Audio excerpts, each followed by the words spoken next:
Shyamji Krishna Verma, India's hidden hero, inspired legendary freedom fighters with his ideas and writings, igniting the flame of patriotism.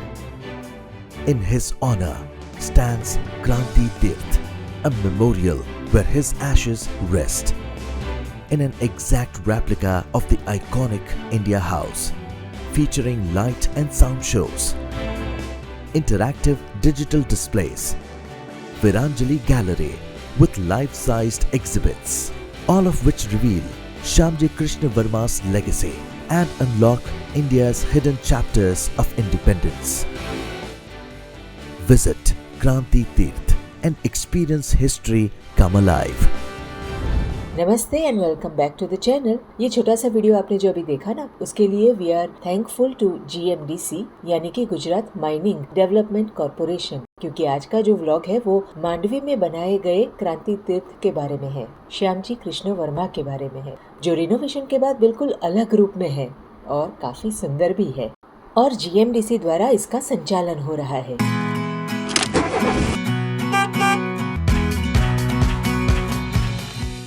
तो इस trip में हम मांडवी में आए हैं और मांडवी में एक मेमोरियल है जो यहाँ जो भी टूरिस्ट आते हैं उनके लिए मस्ट विज़िट है। यहाँ पर आपकी विज़िट करना बहुत ज़रूरी है क्योंकि ये है श्यामजी कृष्ण जी वर्मा का मेमोरियल, जो हमारे इतिहास में एक काफ़ी बड़ा नाम थे। काफ़ी कम पहचान है लोगों को उनकी, पर ये मेमोरियल जो है वो उनके बारे में बहुत कुछ बयान करता है। शंकर जी है जो हमें ये मेमोरियल में थोड़ा सा घुमाएंगे और ब्रीफ में इसके बारे में हमें बताएंगे। तो सबसे पहले शुरुआत यहीं से करते हैं। जी डेफिनेटली, GMDC संचालित क्रांति तीर्थ में आपका स्वागत है। Thank you. हम अभी बात करते हैं पंडित श्यामजी कृष्ण वर्मा जी की। वे हमारे देश के स्वतंत्र सेनानी थे। हमारे देश में चारे बाजू से एक ऐसा माहौल था भारत की आज़ादी को लेकर। एक साइड मंगल पांडे, दूसरी साइड झांसी की रानी लक्ष्मीबाई, नाना साहब पेशवा, कुंवर सिंह, ऐसे कई क्रांतिकारी ब्रिटिश सरकार से जब लोहा ले रहे थे, तभी 1857 की 4 अक्टूबर को श्यामजी कृष्ण वर्मा जी का जन्म होता है। यहाँ पे ये जो आप थीम देख सकते हैं जी, ये दिखाया गया है कि मंगल पांडे, झांसी की रानी लक्ष्मीबाई और 1857 का फर्स्ट स्वतंत्रता का वो संग्राम दिखाया गया है। 1857 का फर्स्ट स्वतंत्रता का वो संग्राम, वो चिंगारी जो देश में प्रज्वलित हुई थी, उस समय श्यामजी कृष्ण वर्मा जी का जन्म कच्छ मांडवी में होता है। यहाँ जो ये थीम है ये आप देख सकते हैं, एक डेजर्ट लैंड, यहाँ पे कच्छ मांडवी की थीम है। और ये जो आप मेन गेट देख सकते हैं मांडवी शहर का। अच्छा। मांडवी शहर 450 साल पुराना शहर है।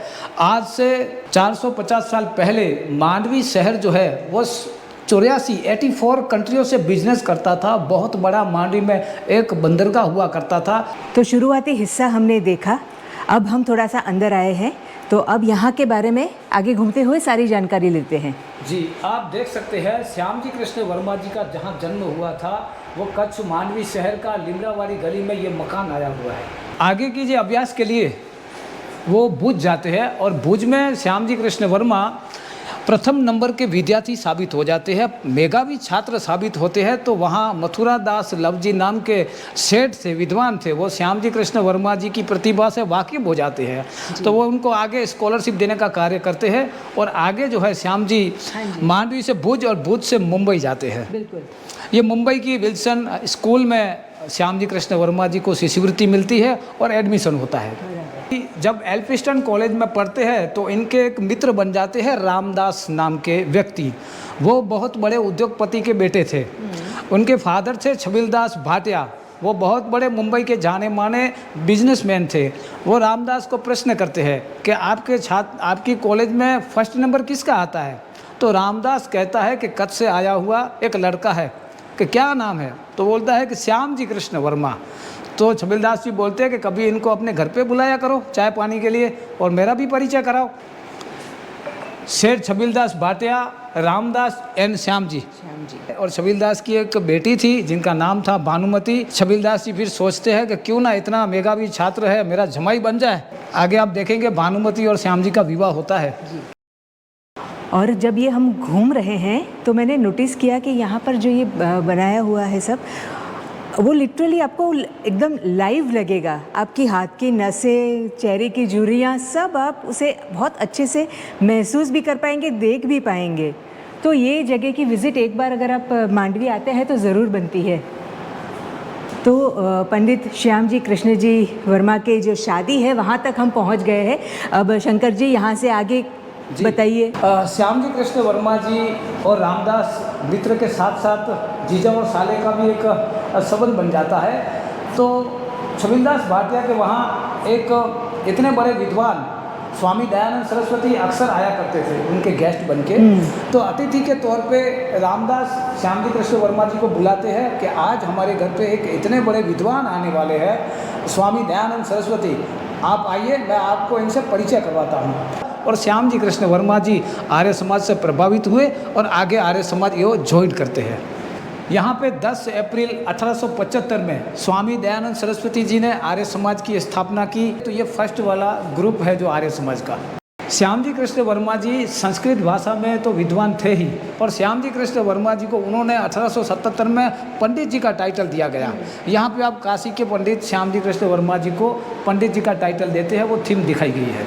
यहाँ पे आप देख सकते हैं कि SS इंडिया नाम के जहाज से श्याम जी कृष्ण वर्मा इंग्लैंड की तरफ प्रस्थान करते हैं। यहाँ पे आप देख सकते हैं कि श्याम जी कृष्ण वर्मा जी इंग्लैंड की ऑक्सफोर्ड यूनिवर्सिटी में प्रवेश करते हैं। ऑक्सफोर्ड यूनिवर्सिटी में प्रवेश तो उन्होंने किया, लेकिन वहाँ डॉक्टर मोनियर विलियम्स जो थे वो संस्कृत भाषा का एक शब्दकोश तैयार करते थे। तो श्याम जी कृष्ण वर्मा जी उनके साथ रहकर उनके सहयोगी बनकर 1,86,000 शब्दकोश तैयार किए थे। ये डिक्शनरी तैयार किया हुआ था श्याम जी कृष्ण वर्मा जी के थ्रू।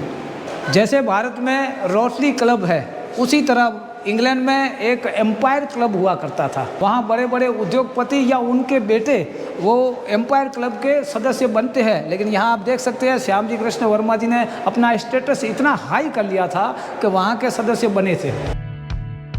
हर्बर्ट स्पेंसर एक राष्ट्रवादी विचारधारा के व्यक्ति थे जो श्याम जी कृष्ण वर्मा जी से प्रभावित होते हैं, और इनकी एक प्रेस हुआ करती थी, प्रिंटिंग प्रेस, वो श्याम जी कृष्ण वर्मा जी को देते हैं और वहाँ से श्याम जी कृष्ण वर्मा इंडियन सोशियोलॉजिस्ट नाम का अखबार चलाते हैं। वो प्रेस हर्बर्ट स्पेंसर की थी। यहाँ पे आप देख सकते हैं कि श्याम जी कृष्ण वर्मा बैलियल कॉलेज ऑक्सफोर्ड में दाखिला लेकर डिग्री हासिल करके वापस भारत आते हैं। तो यहाँ इस जगह पर हम देख सकते हैं कि यहाँ पर जो है वो श्याम जी कृष्ण जी वर्मा जो है वो रतलाम, अजमेर और उदयपुर अलग अलग जगहों पर भी रहे हैं। तो उसके बारे में भी कुछ बता दीजिए। वे बैलियल कॉलेज ऑक्सफोर्ड से जब डिग्री हासिल करके आते हैं तो सबसे पहले रतलाम जो है मध्य प्रदेश, इनके राजा थे वो श्याम जी कृष्ण वर्मा जी को दीवान के जॉब के लिए ऑफर करते हैं, और श्याम जी कृष्ण वर्मा रतलाम के दीवान के तौर पे नौकरी करते हैं यहाँ पे। फिर उदयपुर राजस्थान एंड गुजरात के जूनागढ़ में भी श्याम जी कृष्ण वर्मा जी ने 3 जगहों पे दीवान पद की नौकरी की थी।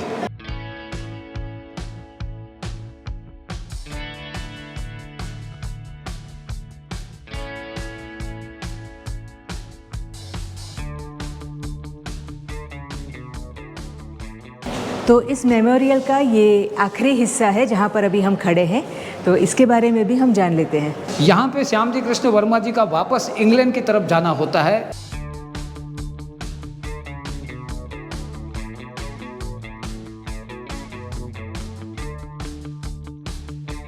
तो जैसे ही आप मेमोरियल से बाहर आएंगे, म्यूज़ियम से बाहर आएंगे, तो यहाँ पर इंडिया हाउस का रेप्लिका बना हुआ है, उसमें भी आप विज़िट आपको करनी चाहिए।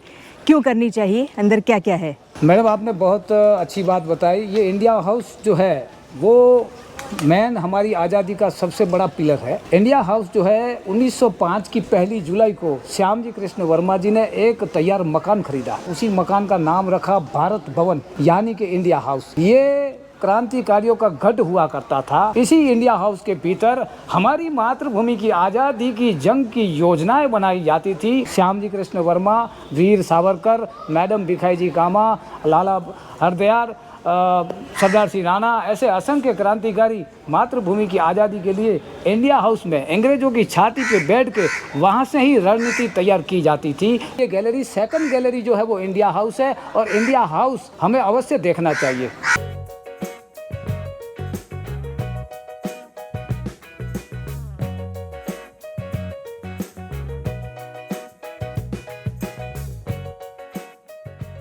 तो मेमोरियल के बाद ये है इंडिया हाउस, जहाँ पर आपको सेकंड फ्लोर से शुरुआत करके नीचे की तरफ जाना है और सारी समझ यहाँ दी गई है। लेकिन हमारे साथ शंकर भाई वो है, तो उनसे हम जानते हैं कि शंकर भाई इंडिया हाउस में और क्या क्या इवेंट्स होती थी जिसका इतना बड़ा रेप्लिका यहाँ बनाया गया है। इंडिया हाउस के अंदर हमारे देश को आज़ाद करने की योजनाएं तो होती थी, लेकिन श्याम जी कृष्ण वर्मा जी का एक उद्देश्य हुआ करता था कि हमारे देश के जितने भी भारतीय क्रांतिकारी हैं, उस समय बैरिस्टर बनने के लिए हमें इंग्लैंड जाना पड़ता था। तो उस समय जितने भी भारतीय छात्र जो श्याम जी कृष्ण वर्मा जी के टच में थे, कांटेक्ट में थे, वो श्याम जी कृष्ण वर्मा उन्हीं छात्रों को स्कॉलरशिप दिया करते थे और रहने की तमाम सुविधा वे इंडिया हाउस में देते थे। और अपनी स्टडी के साथ साथ श्याम जी कृष्ण वर्मा उन सभी क्रांतिकारियों में राष्ट्रीय भाव जागे और ब्रिटिश गवर्नमेंट से स्वतंत्रता का आंदोलन में जुड़े वो कार्य हुआ करता था। ये आप देख सकते हैं कि इंडिया हाउस जो है वो एक छात्रालय के तौर पे यूज़ होता था। ये आप देख सकते हैं कई ऐसे क्रांतिकारी, वीर सावरकर, मदन लाल धिंगरा, लाला हरदयाल, मैडम भिखाई जी कामा, ऐसे असंख्य क्रांतिकारी इसी हमारे देश में आज़ाद करने की योजना बनाते थे। तो ये इंडिया हाउस में कुछ नामचीन और क्रांतिकारी आप फोटोज़ देख सकते हैं। यहाँ देख सकते हैं कि हमारे देश का सबसे पहला तिरंगा मैडम भिखाई जी कामा ने जर्मनी के स्टुटगार्ट में 1907 को 22 अगस्त को लहराया गया था। ये सबसे पहला तिरंगा है। 1930 में श्याम जी कृष्ण वर्मा जी का जिनीवा की हॉस्पिटल में निधन होता है, तो वहाँ की सेंट जॉर्ज नाम की सेमेट्री के साथ श्याम जी कृष्ण वर्मा जी एग्रीमेंट साइन करते हैं। पंडित जी की इच्छा थी कि जब तक भारत देश पूरी तरह से आज़ाद नहीं होता है तब तक इन दोनों हस्बैंड वाइफ की अस्थियां संभल कर रखी जाए, क्योंकि इनकी कोई संतान तो थी नहीं, दोनों हस्बैंड वाइफ थे। तो 2 अस्थियां इन्होंने विल बनाई, 100 साल का टारगेट रखा। श्याम जी कृष्ण वर्मा जी ने सोचा कि 100 सालों के भीतर कभी ना कभी मेरी मातृभूमि भारत आज़ाद हो जाए तो मेरी अस्थियां स्वतंत्र भारत और कच्छ मांडवी आनी चाहिए, गुलाम भारत में ही। श्याम जी कृष्ण वर्मा जी ने वहाँ अस्थि अरेंज करने का 100 साल का अरेंज करने की व्यवस्था करके गए, लेकिन हम लाने में लेट हो गए। फिर 22 अगस्त 2003 में उस समय गुजरात के तत्कालीन मुख्यमंत्री और प्रेजेंट प्राइम मिनिस्टर माननीय मोदी साहब जिनीवा से अस्थियां लेकर आए श्याम जी एंड भानुमति जी की, और यहाँ पे श्याम जी कृष्ण वर्मा जी की स्मृति में पहले अस्थि इनके जन्मस्थल में रखी गई। फिर 2010 में ये स्मारक का निर्माण हुआ।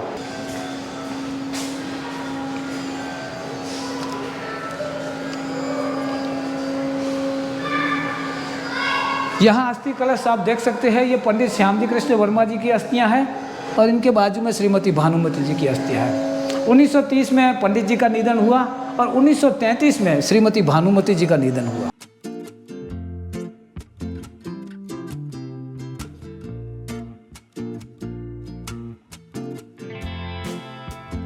तो मांडवी में बने इस क्रांति तीर्थ को आपने नए रंग रूप के साथ एंजॉय किया होगा।